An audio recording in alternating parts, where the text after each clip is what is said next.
first mention of the Nephilim in the Bible. It's in Genesis 6, and it says the Nephilim were in the earth in those days when they procreated with the daughters of men.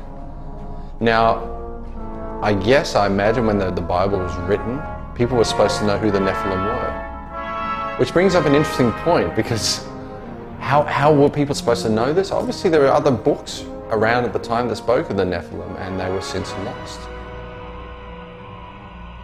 It's not really specific in the Bible exactly who the hell the Nephilim were, but they were basically beings who were not human, who came from another planet or another dimension, and that's really the idea behind them. The Nephilim were also mentioned in other books not included in the Bible, like the Book of Enoch. The Book of Enoch is a discarded book of the Bible. He was a guy who lived before Noah, and he wrote a book or a series of books about his adventures before the flood. And it has a very interesting history. Enoch wrote about a race of beings called the Watchers, who existed in the land of Sumer. And Sumer is now modern-day Iraq. Around 9000 BC, these Watchers existed and interacted with men. And they were considered to be a race of blonde-haired giants, which is kind of cool, I guess. These were very interesting times because these Watchers, or angels as they may have also been called, were considered rebellious, and they were looking at the women on earth and thinking they were attractive, and they had sex with these women, and they produced a race of beings known as the Nephilim. There was kind of like a big genetic experiment going on, or so it's indicated in the Book of Enoch, because these Nephilim were often giants or creatures that were just bizarre and strange looking.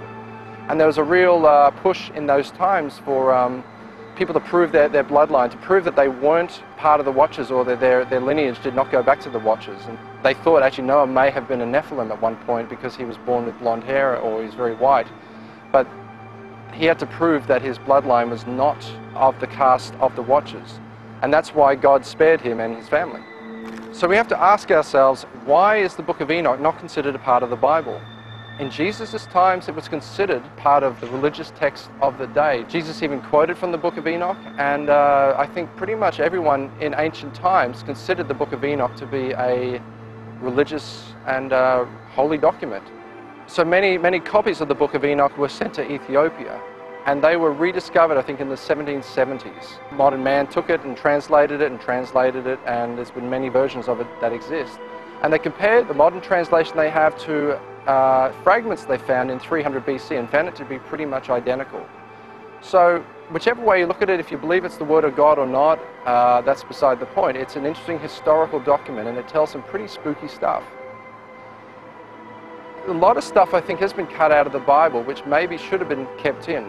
I think Moses probably considered it, the Book of Enoch, you know, the Word of God, because as I said, he even mentioned the Nephilim himself in Genesis. So it was considered common knowledge that the Nephilim existed, at least when the Bible was written, or the book of Genesis was written. So he's obviously referring to something very specific.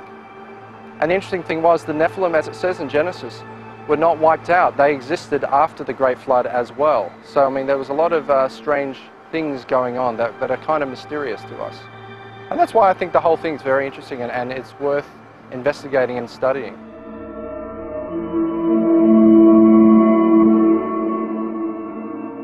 Now, the Council of Nicaea, in 325 AD, the Emperor Constantine decided to put an end to all the warring factions of the Christians, because all the different Christians around the place were running off in different tangents and different ideas, kind of like a lot of them do today.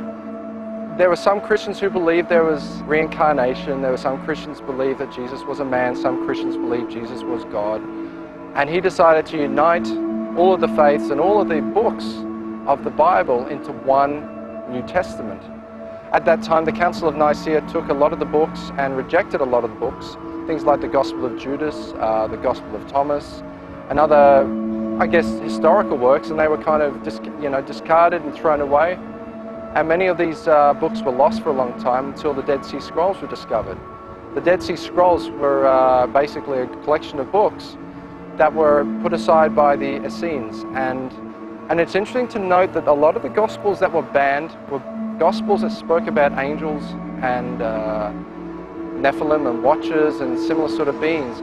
So there's almost been a bit of a cover-up in history over the nature of who these beings were. Like the Gospel of Judas is a very interesting book. It speaks that Judas was on the inside track of knowledge, and he and Jesus had a special understanding, and they spoke heavily about angels or watchers or the hierarchy of angels in heaven and kind of how they interacted with man on earth. So there's more to this Nephilim story than, I guess, the first few words in Genesis. There really is an interesting history about it, and when you look into the historical fragments we have, I think there's some wisdom to be gained. Unfortunately, a terrible thing happened when the Library of Alexandria burnt down in 300 AD, or approximately around that time. Hundreds of thousands of scrolls which contained the knowledge of the ancients were contained in this Library of Alexandria, and it was a terrible, terrible thing, because all this incredible knowledge was lost. And of course it would include things like ancient books talking about the Nephilim and stuff like that. So we only have fragments. We're left with small pieces to try and put it all together. So I've taken some of those fragments and expanded on the idea.